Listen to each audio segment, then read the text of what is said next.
What's going on, socialites, and welcome to my living room.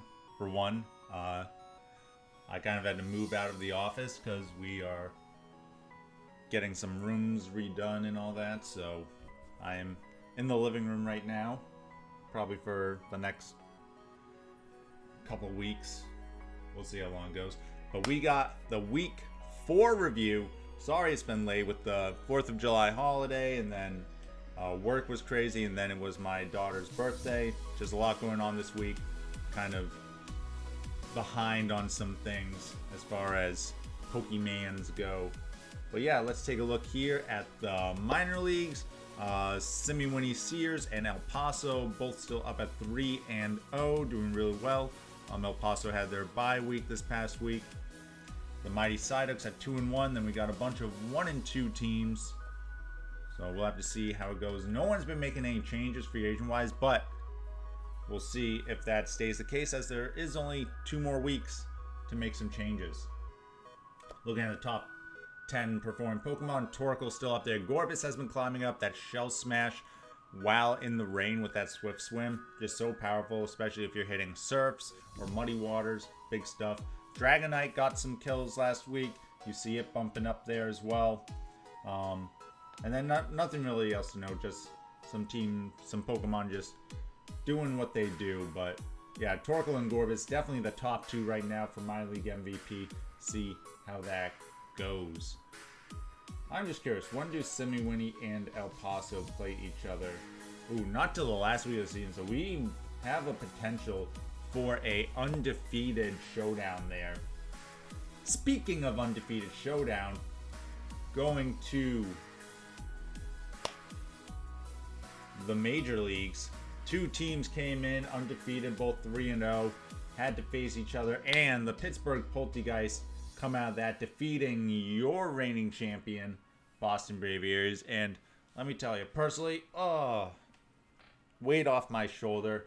Now I can just relax this season. I don't have anything else to strive for. I don't have to keep going for a perfect season or whatever. I can have some fun. You might see that with my match later this week. We try some cheesy sort of gambling stuff.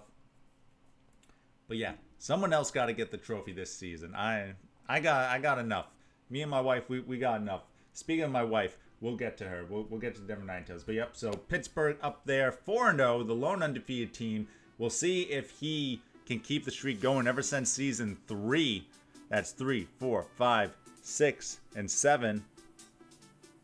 So that's 5 in a row. We've had someone undefeated. This is season 8. Can he make it 6 in a row there? Then we got Paris Saint-Germain, who edges out Boston thanks to their extra game win there. Bunch of 3-1 teams. PSG and Boston, we mentioned. The Phoenix Primals are up there, 3-1. Lavertown Gengars, 3-1. Oklahoma Thunder is 3-1. So a lot of 3-1 teams. Starting to get kind of top heavy. I think we talked last week how there were a lot of even teams, or maybe it was week 2. It was a nice symmetry, and now it's starting to get top heavy again. 2-2 teams. We've got the Chicago Scrafty at 2-2. They have some real nice tiebreakers. Vera Beach Volcarona losing 2 in a row, find themselves at 2-2. Black City Zekrom are fighting their way back. They moved up to 2-2 in the top 10 spot.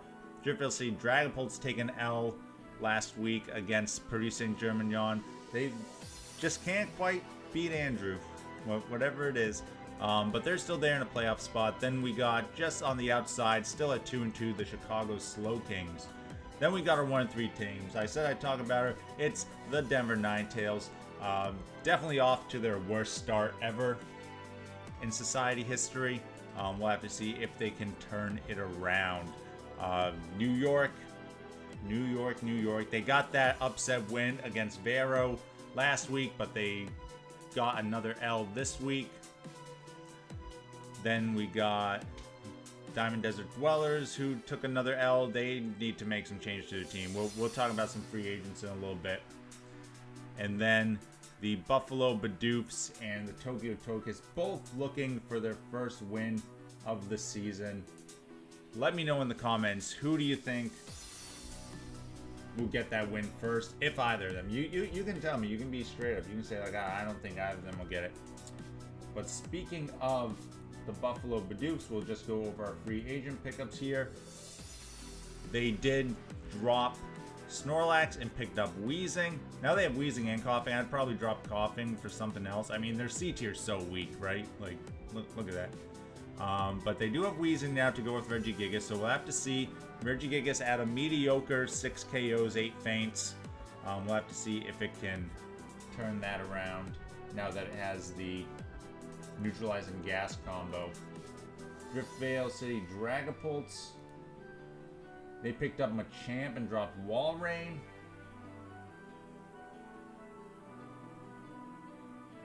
I mean, I like Machamp better than Walrein, but I still don't see how it works like in utility. They haven't been using Suicune for Tailwind, really, from what I've noticed. So yeah, I'm not sure. Like, their team is looking kind of hodgepodgey to me. So we'll have to see if they can bring some stuff together there. And they're still in position for playoffs, but they're right on the bubble. And last we got the Vera Beach Volcarona, who dropped Azelf. So last week they got a bunch of psychic types. Now they have Latios and Alakazam. They had Azelf, so they had all these fast, strong psychic types. They also picked up Mismagius. So now they dropped Azelf to pick up Hitmonlee, so that gives them some fake out pressure, a physical attacker. You know, see what they can do with Hitmonlee, wide guard support, helping hand, that sort of stuff. Going back to the standings, we'll just take a look at the top 10 performing Pokemon. Rotom Frost, PSG, moving on up. We still have Cresselia, who has yet to die. This moon has yet to die. Togekiss didn't really do anything last week, so it's still there with 10 KOs. And Fernape with 10 KOs. Groudon had a big week this week in a losing effort for Denver, getting 9 KOs.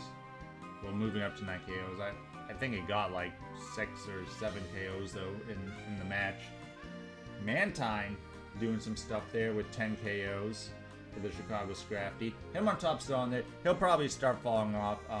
One of the things is you got to play a certain number of games to get up on this board. So if a Pokemon has like one good game where they get like 10 KOs, that doesn't really get them on the board. You need to have a minimum number of games. So him on top still on there. He'll fall off soon. His KO to fame ratio is only going to go down. Vaporeon, Garchomp with 10 KOs but quite a few things, and then Vera Beach Volcarona, their Latios rounds out our top 10. Let me know what you think of the season so far, going into week number 5. That will bring us over the halfway point for this season, since we have 9 weeks. And yeah, what are your thoughts at the halfway point here? As always, thanks for watching, and stay classy, society.